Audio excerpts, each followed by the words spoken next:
Hey guys, welcome back to the channel, where today we are going to be taking a look over the ASG CZ805 Bren, and in particular the A2 variant we see here today.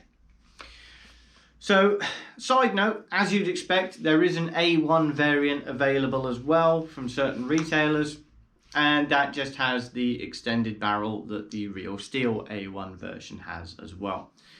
So horses for courses, whatever one you would prefer in that respect. Both have very similar power outputs and performance ratings, so it's really down to aesthetics on that front. So let's get it out of the way. This is mentioned all the time in both airsoft and real steel terms. This 805 is largely regarded to be the Czech SCAR.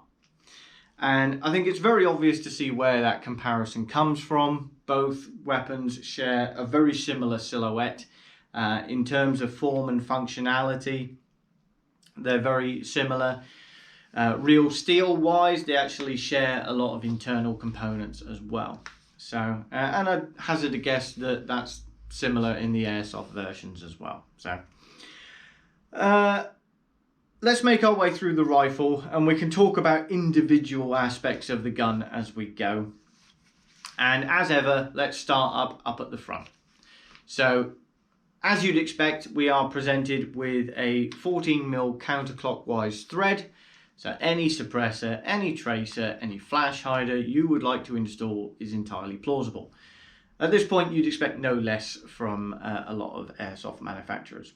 One thing to note as well is that we do actually get a retention lug. Again, very reminiscent and authentic to the real steel version as well. So a nice little touch there from ASG. Moving our way along the body of the gun, we have a metal upper and polymer lower, again reminiscent of the real steel variant. And takedown is completed via removal of these pins, body pins at the front and rear. Again, exactly like the real thing. Let's talk about these rails up at the front, and certainly the monolithic rail along the top. Now, it's very well documented. I'm sure you've heard this before, but it's always worth reiterating these things. Just like the real Bren, these things are incredibly sharp. They're very, very well manufactured, and a testament to the level of quality control that ASG has put into building this replica, because just like the real Bren, these Picatinny rails will cut your gloves to ribbons given enough opportunity. As you can see, I've taken to utilising rail covers in the 3, 6 and 9 positions, just to allow me to more comfortably get away with using the gun and not go through a pair of gloves every game. You can, incidentally, remove the rails at the 3 and 9 positions, just with the use of an Allen key, although I would argue it leaves the gun looking a little bit naked.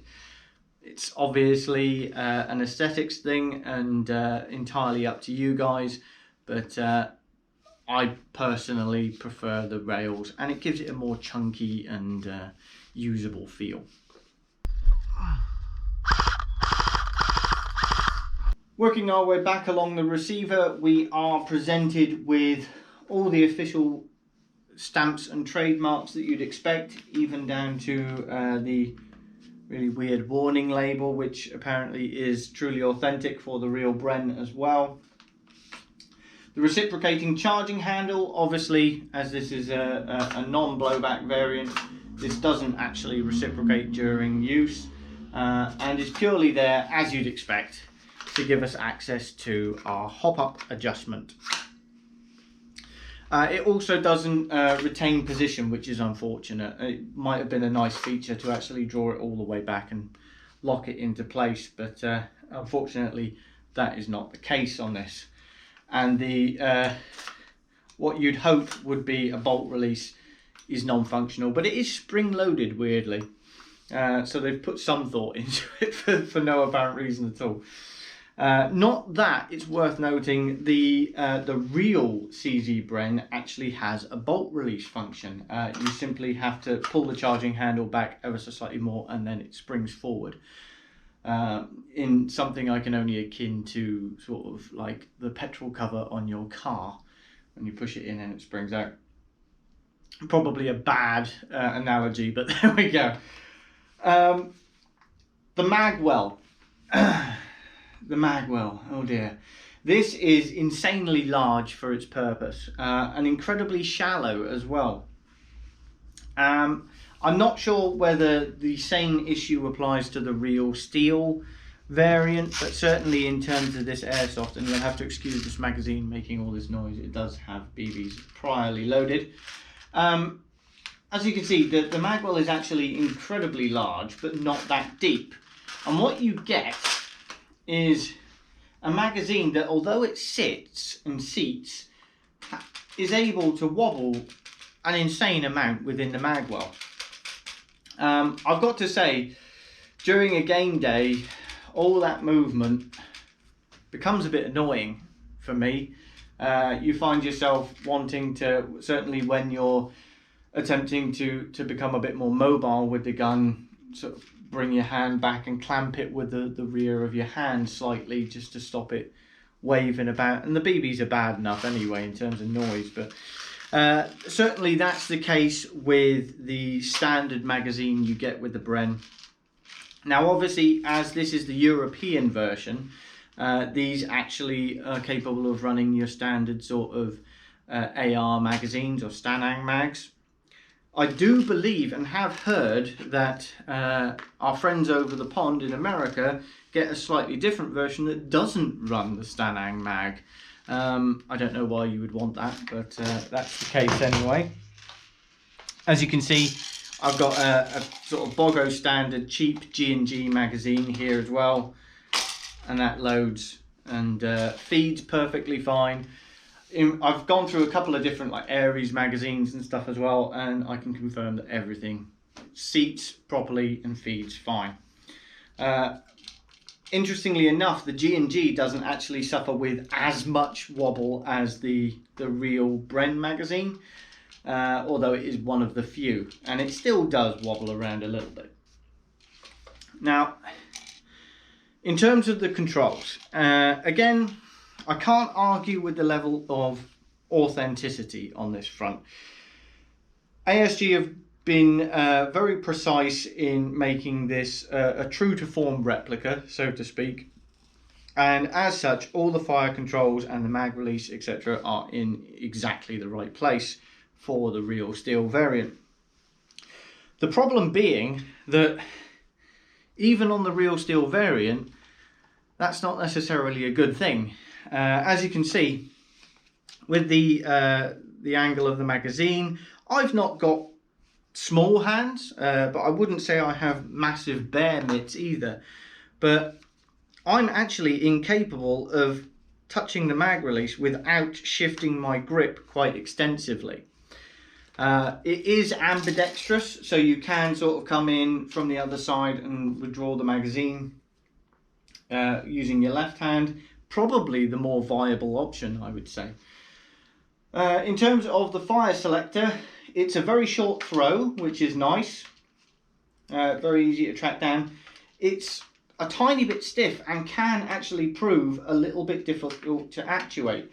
Certainly in terms of switching back from full auto onto safe, I find I actually have to remove my hand from the trigger in much the same way that you might actuate an AK or something like that, and come across it with your other hand and help yourself, so to speak. It's not the easiest thing to do. Pleasantly though, on an upside to that, it remains very tactile and very precise in its clicks. Although it's stiff, in some respects that's a good thing because it's very precise, and it hasn't shown any signs of wear or tear over the time that I've owned this rifle either. So again, good build quality perhaps. Making our way further back, and we look at the folding stock. Very high quality polymer. You don't have to worry about any breakages, twists or slips.